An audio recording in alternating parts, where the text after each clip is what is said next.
नमस्कार जय जगन्नाथ सांग मैंने सुमित्रा किचन को आपण मान स्वागत। आज रेसिपी गोटे अटार मालपुआ रेसिपी लेके आसी होली स्पेशल।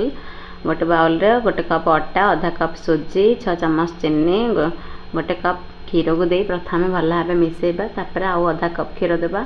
एहीपर टोटाली आमर 1.5 ରୁ 2 कप क्षीर लगे। एहीपर भल भाव मिसेबा। गोटे मीडियम साइज रो बैटर बनै ताको 15-20 मिनट रेस्ट देबा छाड़देबा। एपट गोटे गैटिन रे गोटे चीनी गोटे कप, पानी गोटे कप को 10 मिनट फुटा छाड़देबा। से गुजराती गुंड दे भल भाव फुटीदेबा। तापर टिके हाथ को चिपचिपा लगला माने जानवा आमर से तारड़ा हो जाए। गोटे चम्मच पान मधुरी गुजराती की गुंड करी बेटर देबा। देखो बेटरटा भल भाव धार जमी लगी से बेटरटा आमर जाना मीडियम साइज रहा।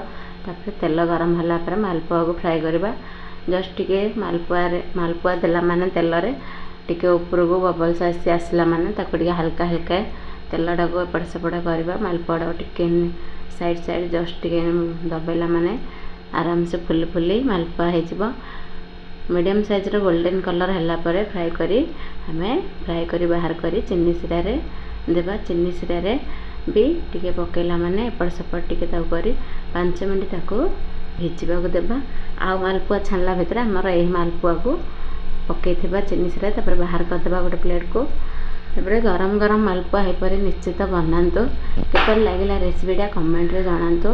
नुआ थिले मो चैनल को सब्सक्राइब करंतु, लाइक करंतु, शेयर करंतु। फेसबुक पेज रे फॉलो करंतु। Please video tick like share करंतु। आ मालपुआ देखंतु केते सुंदर भाव हेची। देखियो जते सुंदर लागी खाया पे टेस्ट ताठ अधिक लागी। निश्चित ट्राई करंतु।